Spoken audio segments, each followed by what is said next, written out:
Hey, welcome to the Thoughtful Thursday podcast with myself, Mike, Cammie, who just said she's hungry, Daniel, who said we might need to wake him up, and Nik, who had a dream about me being mean to him, and we fought in your dream. You weren't even really mean. You were just yourself. I was just myself. You were excessive. Wow. Apparently, I was trying to make him work out, and he was getting mad at me in the dream. So You're always nice during workouts. I feel like I am. You are. You're the best person. Actually, that's very true. I feel like I try to encourage. Your workouts are excessive. Okay, that's but, fair. But you are incredibly nice and very encouraging. Well, that's encouraging because I try to do that. You really are. Okay. Your face isn't. No. spirit is. Probably where I look the happiest. It's like, Probably true. So you should just like run on stage while you're preaching. Get a treadmill up there. well, we have been in this series, Anxious for Nothing, and we've had one conversation about this on the podcast, and we wanted to have one more conversation. We've talked about the good, the bad, the not, the really, really bad, the ugly. So we wanted to have one more discussion, and we really wanted to talk about what maybe are some things we've taken away, things that we've learned that we didn't know we needed to learn, and just kind of some application stuff. So with that in mind, in this series, what have been some of your biggest takeaways? So I'll jump in. I feel like just throughout my own spiritual journey and, growing up in a very conservative, Christian faith background and then probably going to the other side of it and now where I am now, where I feel like I'm probably a little bit more centered. Each one of those faith traditions kind of dealt with mental health differently. Mm-hmm. And I feel like there's been a pendulum swing between mental health issues are only spiritual versus, mental health is just a physiological mental battle.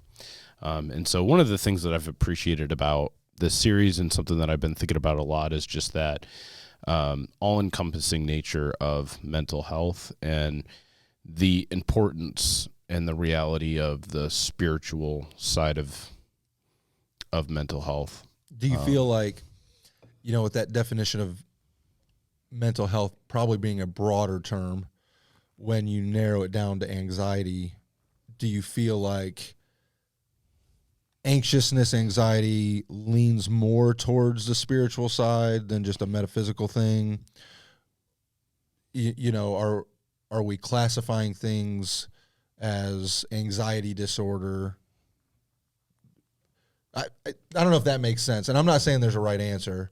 Because I feel like maybe that's one thing I've been learning, but I'm curious your thoughts on that. Yeah, let me just first say I'm not a medical professional, and if you feel like you're dealing with this, you need to go to a doctor and talk to them about it. I don't think anybody thought that, so go ahead. On the off chance. For Katie in Wisconsin, Nik's not a doctor. Not a doctor. So please, this is just my sole opinion. When we're talking about diagnosable anxiety, that's a whole nother beast, but when we're talking about anxiety in general, I feel like there's a reality that it's exponential when it stacks upon itself. Mm-hmm. And I feel like just even for me over the last 6 months since my dad's passing, it's just there's been a lot of stuff to do. Even this week, yesterday I made, probably spent a few hours on the phone, making phone calls, waiting on hold, talking to people, mm-hmm.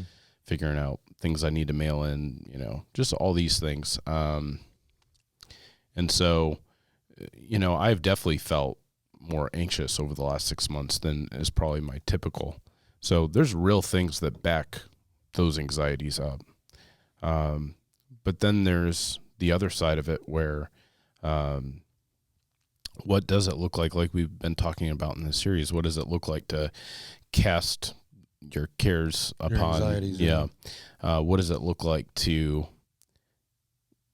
carry those backpack anxieties that, mm-hmm. hey, this is just a part of life and you gotta buck up and, deal with it, versus what are the things I need to lay at the feet of Jesus. Mm-hmm.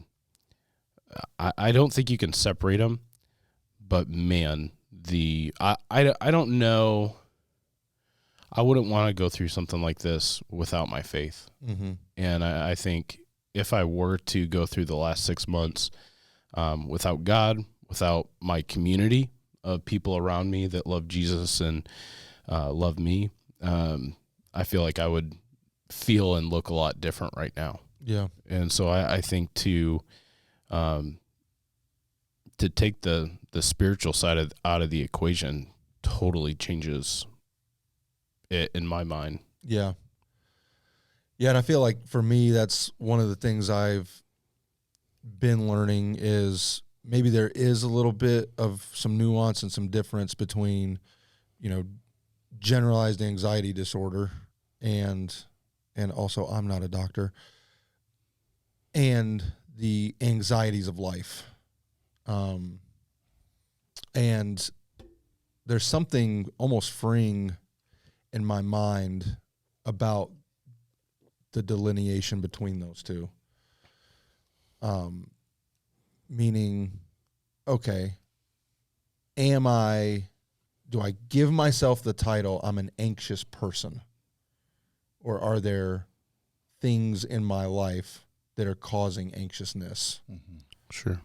And if I am not an anxious person by title, it feels like there is hope in dealing with anxieties of life. Absolutely. And there definitely is a point where you do need professional help. And that's, and I'm not even saying that's always like medication, but sometimes we need professional help because our brain is just not in a place where we're able to think through those things, and we need somebody to maybe teach us a new way to think or a new way to approach things, or and even with biblical counseling, especially like applying scripture in a way that I maybe would have never have thought to apply it. And then I have the tools now to deal with these anxieties of life. So yeah, that's kind of been a freeing realization for me, that it's not this like ambiguous thing. And sometimes you need other people to point out, hey, I think this is more than just anxiousness over the things of life. Sure. This might be a bigger issue for you. You too? I am also not a doctor. I just want to clarify that. You Cammie? maybe look the most doctoral out of all of us. I It's the have a glasses. travel agent degree, which isn't even a thing. So clearly It is not here. a It doctor. counts. So we've established at this point that none of us are. What about our producer? Is he a doctor? No, you're not. Okay. We don't have a producer. There's no one Nick's there. the producer, the director, the host, the Hopefully the camera's working right now. So, we started this podcast, or our first podcast, and in the series, or like the first one. the first one about anxiety. Okay. Sorry. Episode 12. Is this episode 12? No, this is episode 14. When we did episode 12, one of the questions that we were talking about as we were preparing for it was just thinking through, have we experienced anxiety, depression in our own lives?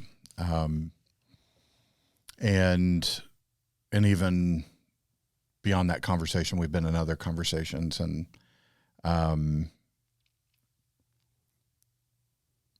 there's probably not a lot of things that I would point to and say, okay, I really experienced anxiety or was struggling with it for a period of time.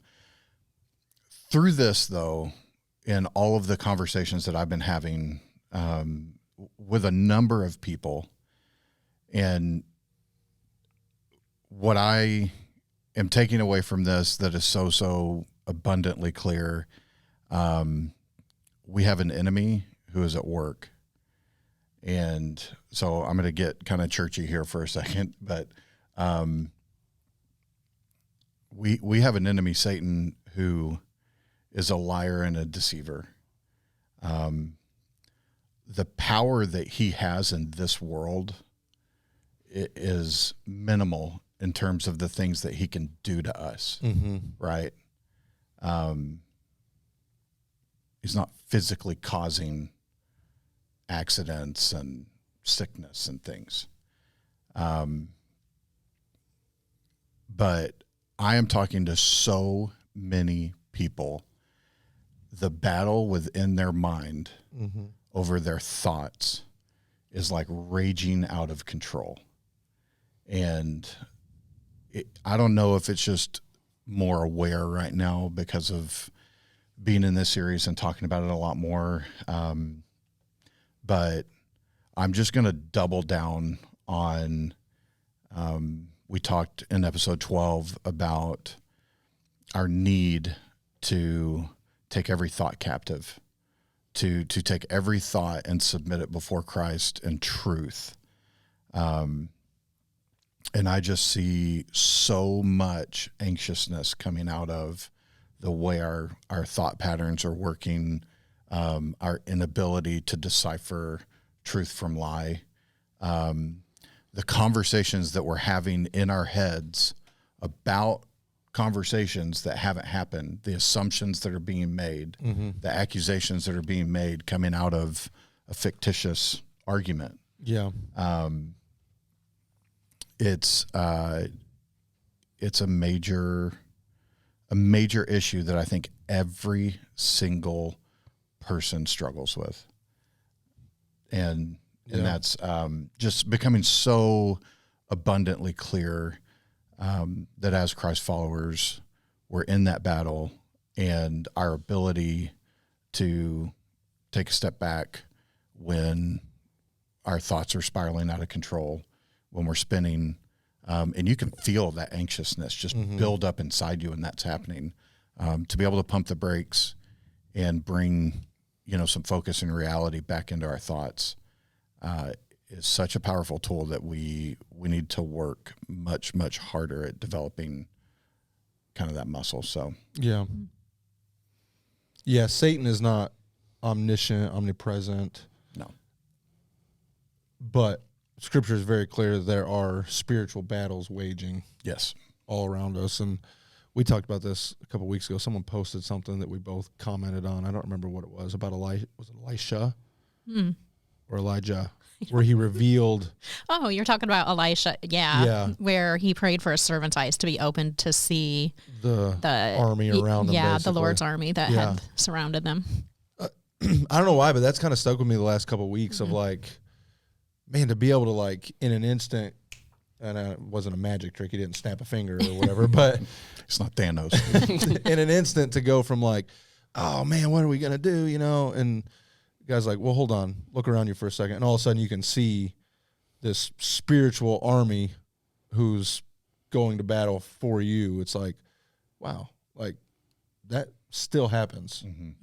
And there's also dark forces, and there is a real battle being waged.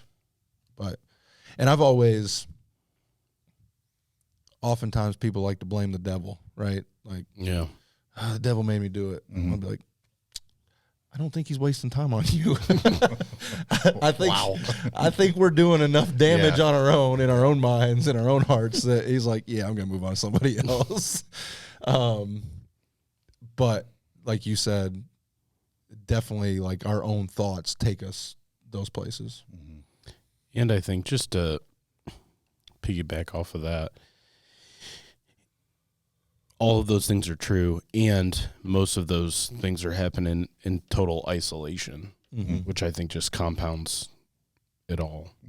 I think, most years in student ministry, we'd take a series to talk about, we might not call it mental health, but mental health and helping students be able to open up and share what's going on in their minds and in their hearts. And I think that's just such an important thing, to be able to have people that love Jesus and love you that you're able to open up to and talk about things, because you're right, those mind battles that are happening, those thoughts that are being produced, whether it's being lies that are being put in your head by the enemy or just out of your own brokenness, the stuff that's going on in your head, if it's just allowed to fester and sit there and you don't bring other people in to go, yeah, that's actually not true. Do you know that that's not true? Right. And, hey, let's point you to God's truth here.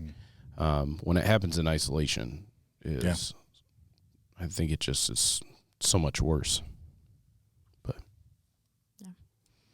I would 100% say that is the biggest form of anxiety, if that's what you want to call it, that I would deal with is my thoughts, things that are not true that I'm choosing to tell myself or whatever. And it's very easy. Whatever your strongest thoughts are, that's the direction you're going to go. And so, I just have to stop being so self-focused and, that it sounds cliche, but lift up your eyes. We keep talking about that, keep your eyes on God, get in his word and know what the truth is so that you can literally you're able to identify this is the voice of truth and this is the voice of, Satan. These are lies.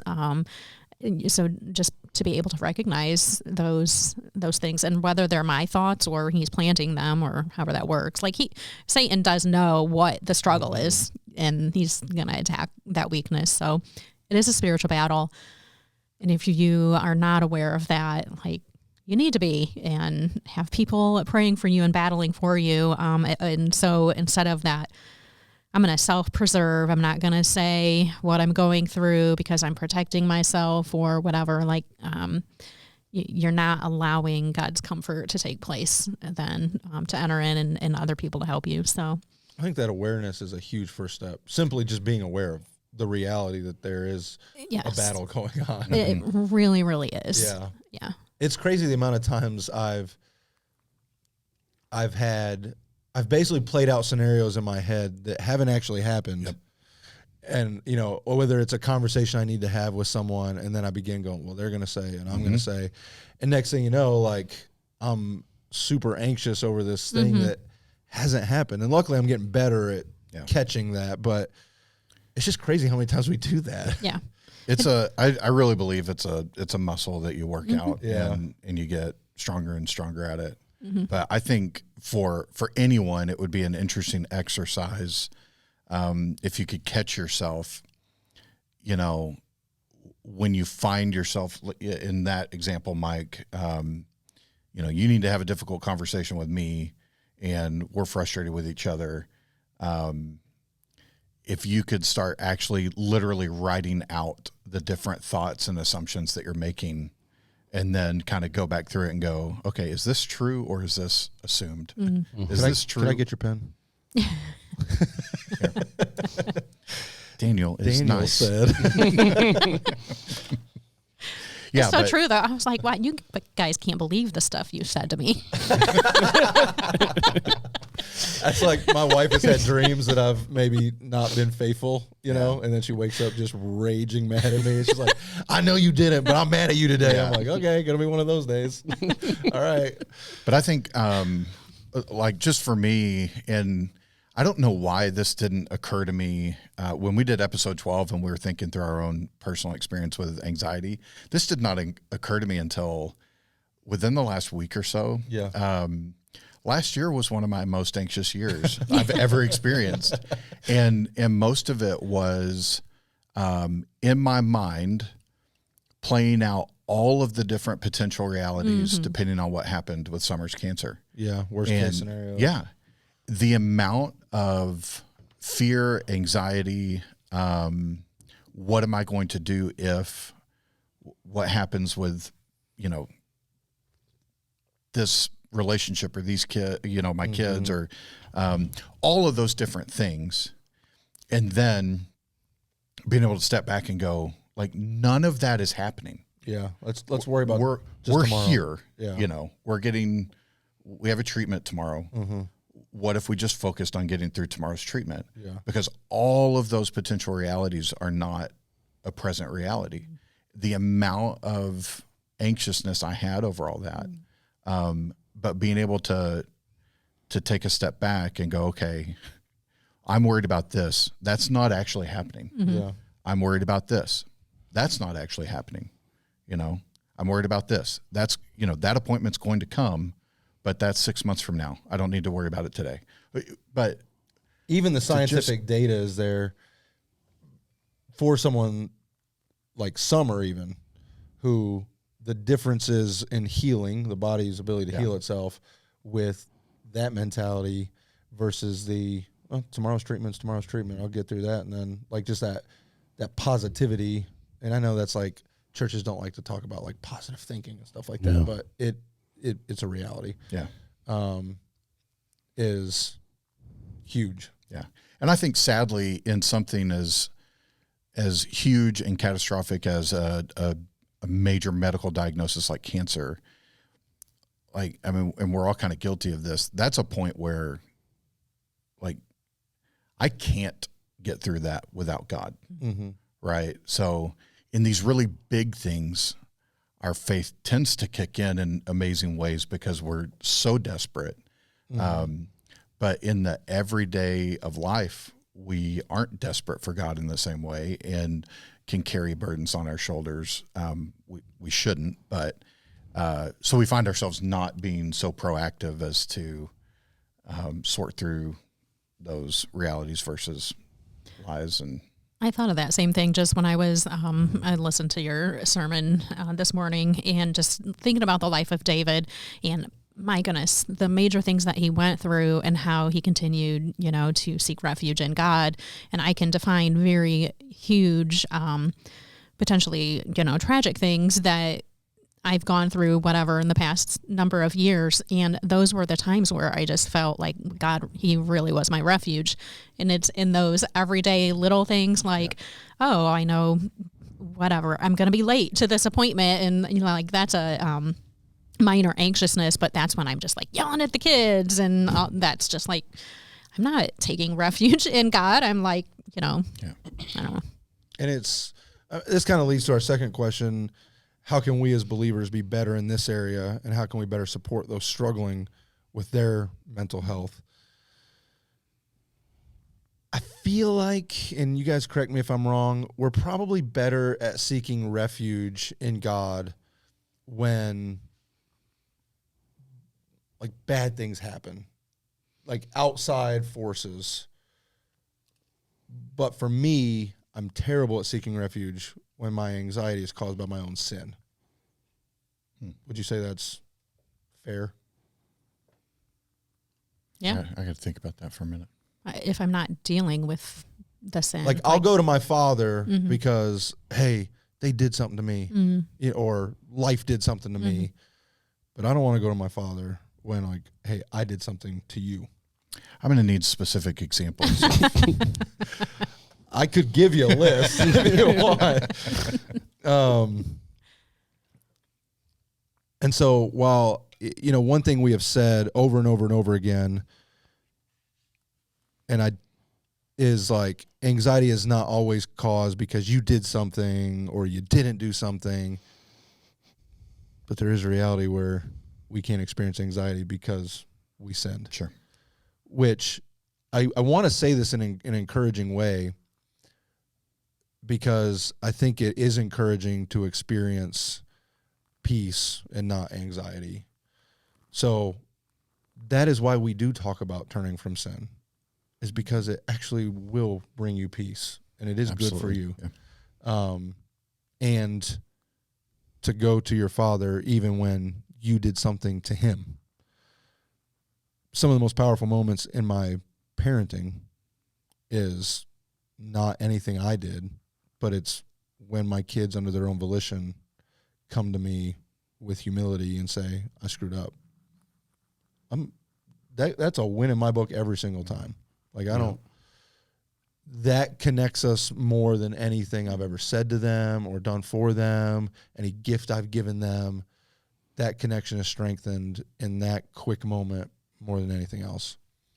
And so, when we talk about David, a lot of his anxiety, there were a lot of external forces, enemies trying to kill him, powerful people trying to kill him. But a lot of his anxiety was caused by his own sin as well. And the difference is, or the key was the recognition of that. And when called out, the humility to go, yeah, you're right. and not, well, I'm the king. Who are you to tell me I can't do anything wrong because I'm the one that says right or wrong, which is just a really powerful lesson of we have to be willing to honestly look at our lives and go, am I facing some anxieties because I've sinned? Yeah. And like, I don't want to say like, hey, all your anxiety, it's not your fault.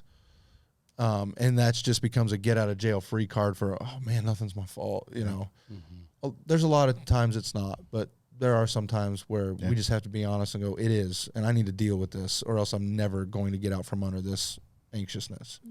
Yeah. And not to be super like, I don't know, nitpicky or whatever, but even looking at David, in that particular section of scripture with Bathsheba, it starts off at a time when kings were at war. David remained back.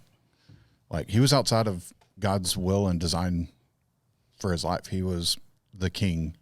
And in the time that he was supposed to be with his armies, he wasn't. So it started there. Yeah, the downfall started before the look at the rooftop. Yeah. Talking about how do we support other people that are struggling in these areas, I think something that I have learned about myself throughout this series is I need to have more compassion. I feel like it's easy for me when someone's talking to me about all the hard things in their life that from my personal perspective, I'm like, yeah, that's not that hard. And the judgmental side of myself kind of looks at him and says, hey, you just need to get over it. Yeah. Like when a 20-year-old's going to school part-time and work a part-time job, like, I'm just too busy to go to church. Like, really? I mean, tell me more about that. And obviously there's times where you just need to call that out. But I feel like the thing that has been impressed upon me by the Holy Spirit is having more compassion towards people and loving them in wherever they're at. And I think one great example of this that's kind of funny now looking back at it. So yesterday I called to close one of my dad's accounts. And it was a company that works with military families. And so they're typically always incredible. They just treat you really well. And so I called and gave them all the information while they had to send me a code by text so that they could get into the account because it's a security feature. Well, this lady sent me 4 different texts. None of them came through. I mean, I sat for 20 minutes while nothing worked. And she was just like, I literally can't do anything until I get that code. I can't even get into the account to look at it. So she was like, well, maybe you just call back. And I was like, well, could you just transfer me? That way I don't have to hang up and call back. She's like, yeah, I could do that. So she transferred me to this woman that I think just embodies compassion. She got on the line and was like, man, you've learned a lot about dealing with estates, haven't you? And I was like, yeah, I have. And she said, I just want to let you know you're doing an incredible job. And I'm like, thank you. I'm also like, you have no idea if I'm doing an incredible job or not. I could just be dumpster firing this. We ended up having an incredible conversation. It became very apparent very quickly that she was a believer and, it was just a really neat conversation. But someone who just cared enough about people and cared enough about compassion to just take a little bit of extra time to speak words of life and encouragement into me. And we were both crying on the phone. It was awesome. It was my dream day. Best call ever. Did you patch Daniel into the call? Yeah. It would have been. There's someone who wants to talk to That's you. what you want to talk about. I got off the phone and just took a couple minutes to myself to go like this is how I want to be. Yeah. This is how I want to treat people and see people. And she, like, I could be scum of the earth for all that lady knew. but she loved people, and it was just a really beautiful thing. And I think that truly did come from the love of God that she had personally. Never underestimate the power of just being kind, being loving, being encouraging, and what that can mean to somebody. That's one thing I've been, I think, reframing in my own mind during the series is, and I don't want to like hit too heavy on sin, but it actually does become a compassionate act. You know, it was a compassionate act for Nathan to tell David, hey, that's you. Because it allowed him then to get out under the weight of that sin. It's just lacks compassion to go like, I'm just going to let you keep doing that. And not going to say anything. Now, you can do that with a compassionate tone and out of love for the person. But I don't even know really the word to use, but maybe helping someone see the sin in their life and the destruction that it's causing actually is a very compassionate act. For sure. Yeah, just this past weekend, my husband knew I had a really big thing going on this past weekend, and it was it was super important, and we just had a lot of distractions going on at home, especially even in the middle of the night and leading up to me, waking up and getting ready for this thing. And it was just silly things that kept distracting, and he could just tell I was just like, that new puppy. Well, that would be one.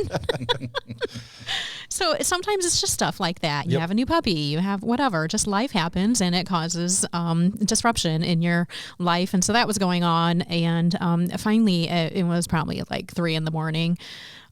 when I think the last time we had gotten woken up, and he just turned to me and just prayed that I would just be able to fall asleep, that I would just feel, God's comfort and whatnot. And it was the exact thing I needed. And so you don't know, like you were saying, cool. Just how something that seems so little and took, 40 seconds was exactly what someone may need to hear. Yep. Yeah. And even if you didn't fall asleep, like the encouragement that just comes from that. Yeah. I don't even want to know what kind of incoherent babble I would spew out trying to pray at 3 a.m.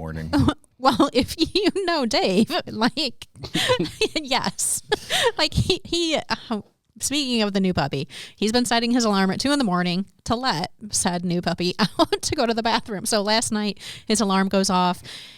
I have to hit him to tell him his alarm is going off because it's so loud, but he just doesn't hear it. So, and I take care of the puppy for 3 hours from 5:30 in the morning to 8:30. That's why he's getting up at 2 a.m. Anyway, so he stumbles up. He's got to get fully dressed. I'm like, oh my goodness, just no one's going to see you. Is he flipping the lights on? He doesn't do that. But anyway, it goes off. I tell him finally, he hits it. He goes into the bathroom, comes back, and gets in bed. I'm like, what are you doing? I'm going to bed. I'm like, you set your alarm to let the dog out. He's fine. She, it's a girl. She's fine. She doesn't need to go out anymore. She doesn't need to go out. So now I'm just furious because now I'm awake. Yeah, and he's gonna fall right back. He to was sleep. snoring. Yeah, snoring in my ear. Then it was just a dumpster fire. So that prayer was really an apology. No, that happened a few nights ago, but this morning Lord, I was still mad at him. How sorry I am. He's like telling me goodbye. He's like, don't be mad. Stop being mad at me. I'm like, I'm sick and tired of your whole alarm thing. That was a really. By the way, you trail. saying "don't be mad at me" is making me mad. This is great. How does that make you feel? He walked out of the bedroom to go to the bathroom while his alarm was still going. He didn't shut it off. That's how oblivious he is. Yeah. He's just not a good person to wake up. Happens. Please stop. So it was truly as someone who is married to the girl version of you. Yes. Stop. My point in all that, it was truly the Lord speaking through him in this prayer because it was a lovely, coherent prayer. Also, Cammie, don't be mad. Yes. I'm not anymore. Do you need to eat something? Can you hear that? See, that's what I do when I'm anxious. If you are hearing noises, it's not like some auras around you, it's Cammie's stomach in the microphone. That was not mine. Someone over here's stomach has been No, growling. don't tell me that. It's not me. I had a delicious breakfast. I am satiated. Has not been me. I had a smoothie. Although if we keep talking about this, my stomach's going to start growling. I love that you just told a heartwarming story of your loving, compassionate husband and then just tossed him over right under a bus. Like, oh, hold on. Whoa. Backing up. Yes. Back up, Terry. Put it in reverse. Lord, Terry. You have to laugh. You have to Or laugh. you'll murder him. Yes. Any other thoughts on how can we better support those struggling with this, or how we can be better in this area? Yeah, I think a lot of compassion. Why are and you grace. looking at me? You like looked up like. You know, I actually have a picture that maybe we need to drop in right We here. definitely do not. What picture is it? A horrible one of me. It's incredible. It's a great picture. It was just right time, right place kind of thing. You know, you get lucky sometimes. What? And, What are you just going to hold your phone up to the camera? No, I'm showing Nick. Oh. And then we'll drop it in. Yeah, we'll use that. That sounded creepy. Yeah, we'll use that. I didn't mean So, creepy. in response to your Get question, your friends some amazing, or get yourself some amazing friends that know how to build you up by Yeah. sharing That's Dave, right. she's going to need more prayer. amazing photos of you. Well, sometimes you got to tear things down to build them back up, you know? Got to start over. I think understanding that, like, our minds don't work the same, right? We think through things differently. I tend to think fairly linearly and logically. Was that your That was- stomach or was that further south? No, Oh, wow. it was actually in my throat. Further north. Above the Mason-Dixon. Yeah. So I think pretty linearly. Summer thinks very like Not linear. I call it a full. mosaic. Mosaic. It's a mosaic. It's like a spaghetti. But like when we're Like a trying to spaghetti. It's a spaghetti. when we're trying to work through something, whether it's something that she's anxious about or not, I just have to remind myself, like, she doesn't think the same way that I do. The way I try and get to conclusions or solutions is not how her brain works. And understanding that someone who's experiencing anxiety, and even whenever we talk through, like for me, it's a very logical process to, okay, every single one of these thoughts, I'm going to write them down and I'm going to start to discern which one's a lie and which one's truth. Mm-hmm. Not everybody's brain works that way. And even in the moment, their ability to kind of think logically and separate those things. And so I just think reminding ourselves of that, not getting frustrated that, because it's hard when you watch somebody that you love or somebody that you care about struggle with these anxious thoughts, and you're trying to help them kind of dig out of that, and their mind is just not allowing them to move past it. So just a ton of grace, a ton of compassion, a recognition and awareness that their perspective is different.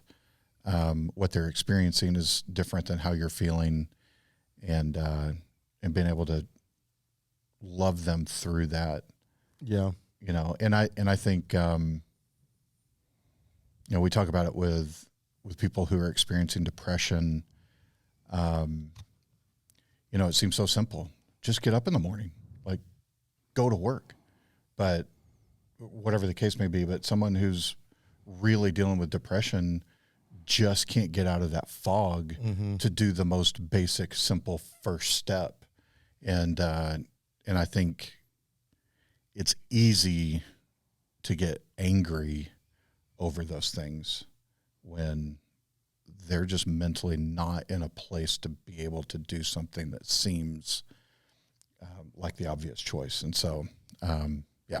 I think a practical way for me to support people is when someone is, whether it's confiding in you or sharing the anxieties they're facing, is to not jump right in with a, oh, well, when or, not jump right in with, oh, here's a story from my life that's the same thing, and to keep the focus on them.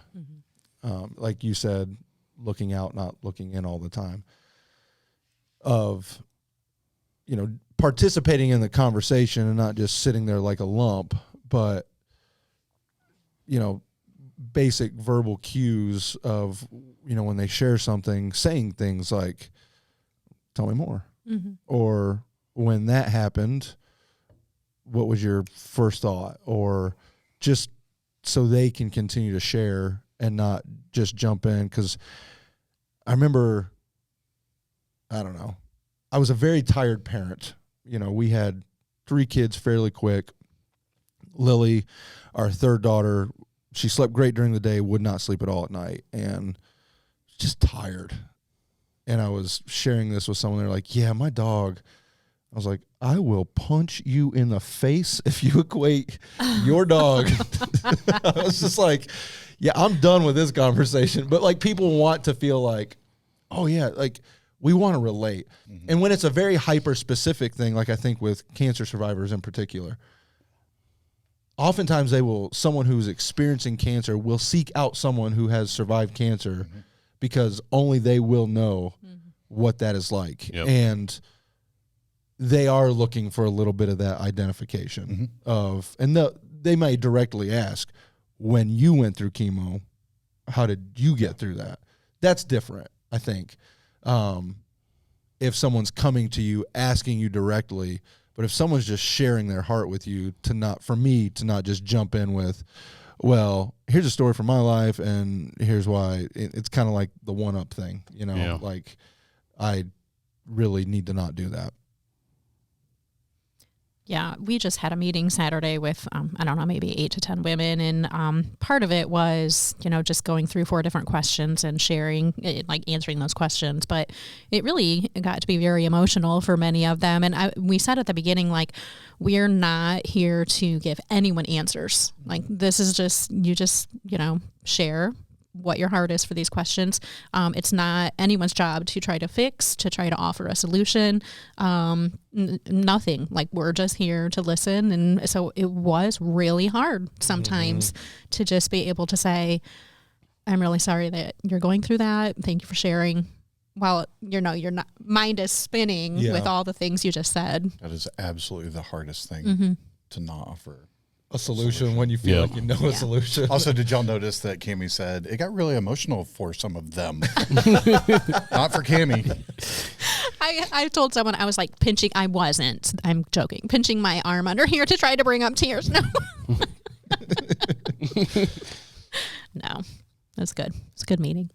So what can we do before we go to that, is there a way, Nik, I can send you a link? They're all over the internet, so maybe you just need to Google search it. But it's basically like an emotions wheel. I don't know if any of you have used put that. One up. Okay. Yeah, I'll put a link to the description. I'll also put a picture. That's also we have one for kids. It's been over on the resource wall. Really? Parents can cool. get for kids. Oh, nice. But it's actually, it's a really great way to have a conversation with someone, and you can work it 2 ways. You can go like, especially with kids, like I'm angry. Okay, well, what are you angry about? And like, you can even take it out and point to it. All right, here's anger. So then it goes out like, are you feeling, there's different versions of anger. And then you take it out to another level. It's like, oh, so really you're feeling rejected. Okay, so why are you feeling rejected? Well, this happened. You gave me that journal last year when Summer was going through treatment. Yeah. And it has like a self-check-in every day, and so it has all these words for your emotional state, and you circle the words that you're, what you're Sounds feeling. Horrible. And Rage. Well, that's just it. Like, so I'm circling, how I'm feeling, and then having to kind of get into the meat of why, what's causing me to feel that way. And it's really interesting, though, the progression of and I'm not a daily journaler, so I didn't do it every day. but like you can kind of see the progression of anger. Oh, yeah. And like, why am I'm I angry? why am I an angry person right now in this season or whatever? And then when you see like you're coming out of that, like, oh, I'm not circling anger anymore. Like what's shifting, you know? I actually think it's a great tool to help you take your thoughts captive. Absolutely. Going back to that. Because it's kind of taken the guesswork out of it a little bit, I think. So, yeah, if we could link something. They're all over the internet. Yep, absolutely. That'd be cool. I had one laminated in my office for a while because I referenced it frequently in my own life, and I gave it to somebody who came in. I need to print off another one. So what can we do to be better learners in life? And maybe that's a tool for that, but what are some other things we can do to be better learners?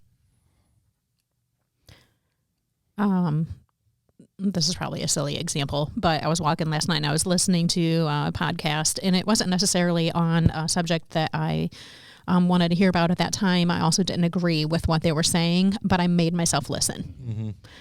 So I just think to be open to maybe this is not something that I was super passionate about wanting to even learn about, but just we should always be wanting to learn, and not just like-minded things, but learn the other voice that maybe you don't agree with. Yeah. I got into a conversation with a kid. One time I was going to an FCA and I was there early in the hallway, and a kid walked by. He's like, oh, that's all those kids who just believe something because their parents tell them to. I was like, oh, what do you mean by that? He's like, they're all Christians because their parents are. Like, they don't. And, like, on one hand, I'm like, well, you're probably not terribly wrong. I mean, there probably is a lot of that happens. But I was like, you really sound like you know a lot about Christianity. And I'm guessing, like, you've read the Bible. Well, no.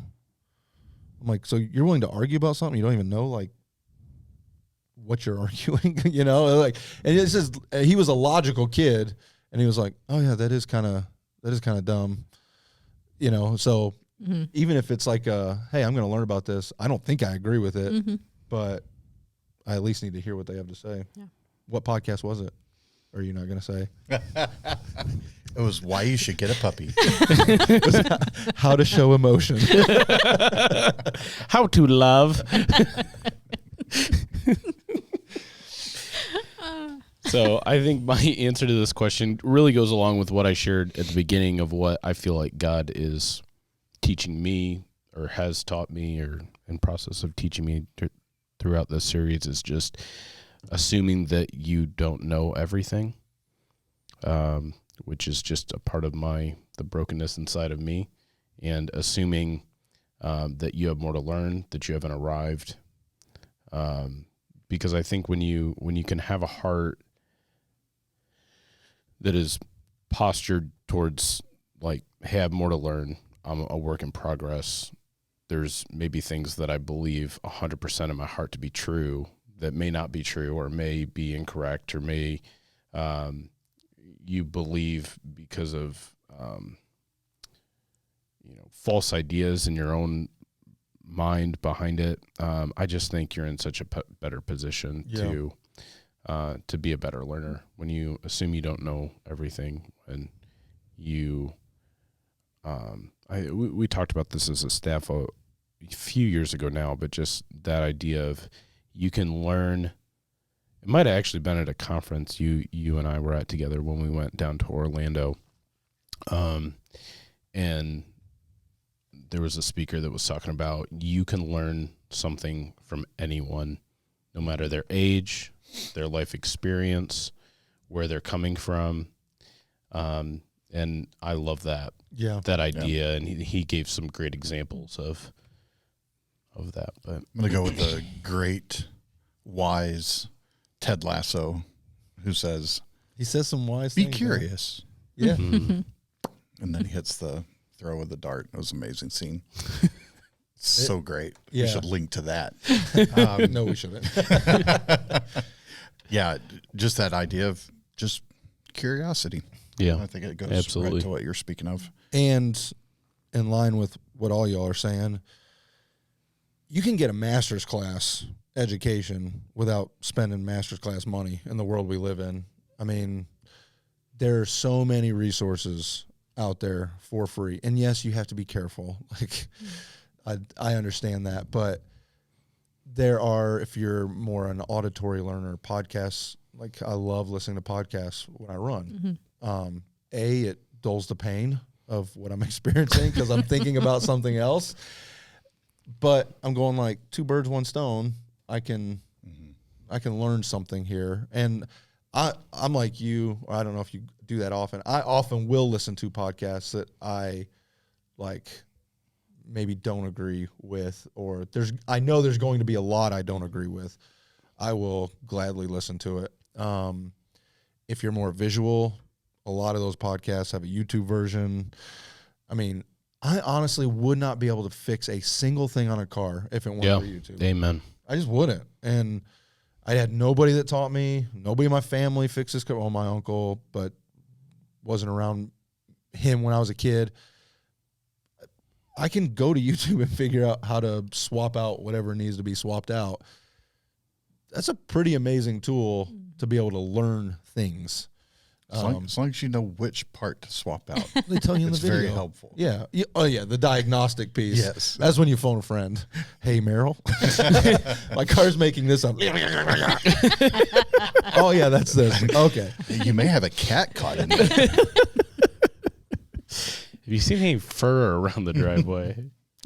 So, yeah, I mean, just being open to learning, being curious, listening to things you don't agree with, but just knowing that there are a lot of tools at our disposal in order to learn these things. I'm exploring like some things right now, not spiritually related, but like I'm kind of down a rabbit hole on a subject that I'm just like, I don't think I would do this as a way of life, but I am curious about it, and I do want to know why. Sorry about that little spittle that shot over there. Oh, no, I didn't even see it. Why people would do this, or how do people do this. And so I'm just learning about it. Doesn't mean I'm actually going to utilize it, but Sure. I am curious. Yeah. I think all of that, like what would be a foundational piece of everything that we're talking about is a spirit of humility. Mm-hmm. I think humble people probably learn, and prideful people probably don't. Yeah. And I haven't really thought that through, but it seems logical. Yeah. For sure. I think it'll stick. Yeah. I think that's true. Any final thoughts? I'm hungry. As soon as y'all started talking about food, my stomach has been I'm still satiated. roaring. Yeah, I'm getting all the blame. Well, I just my ears confessed. work, and I can hear out of both sides. That's why a couple times I looked at him like, "Are you okay over here?" Official, unofficial. What? Are we pointing at me? Is my stomach going? My stomach's not going. Okay. It's not. It did once. I can't lie. Unofficial sponsor.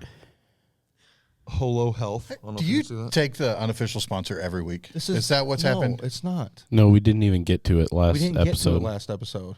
Well, You need to episode get 12. control of this. Episode 12. We didn't have. I was supposed to have, but it went long, so we didn't do it. So I asked Nick, can I reuse the one I was going to use? We also talked about this while you were in the bathroom. I don't like all these conversations happening while I After all the because I had to beginning go to the of the restroom. start of the scheduled start of the podcast. Hey, when nature calls, you gotta answer. You don't want to be leaving in the middle of something. That's just weird. Who would do that? Yeah. What kind of jerk Okay. would leave? I've got a few more minutes. All right, Holo Health. This is their hat. This is he's a full-blown man now. He was in our student ministry. I mean, like, I still see him as a kid, and he's not a kid.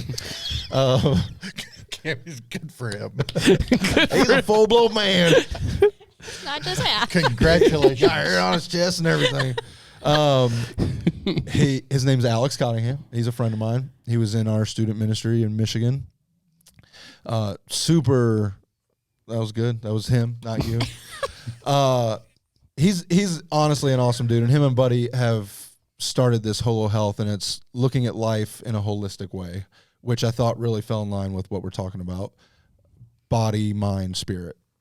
And so much in the fitness world is focused on body, obviously, but also mind. But that spiritual piece gets pretty pushed to the side. And in the spiritual side, the body and mind get pushed to the side. Sure. I don't know if you guys have noticed on camera, Dan, you've been hitting the gym regularly. Mm-hmm. Like how long now? Probably a couple months. Last week of February. Yeah. Yeah. And you've noticed a difference. Yeah. I've noticed a physical difference. Thank you. But I can only imagine like the mind difference that also has, and also how that affects the spiritual. So that's kind of their whole thing is like, hey, we want to approach this from a holistic way. So he's written a book, Holo Health.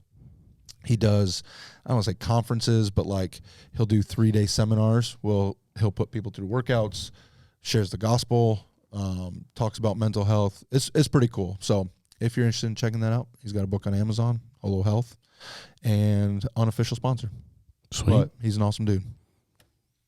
All right. He can do unofficial sponsors if he compliments And he me. can do full-grown man stuff now. Like write books and work out. Put his legs on. Put his legs on one pan at a time.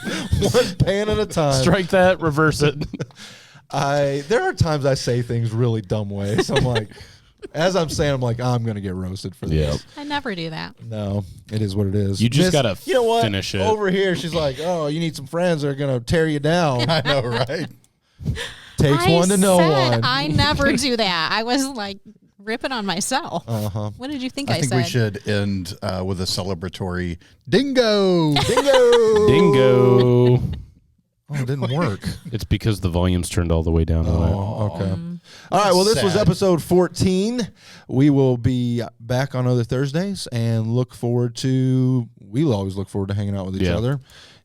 And you're not in the room, but hopefully you feel like you're here with us. And yeah, we look forward to doing more. So we will catch you later.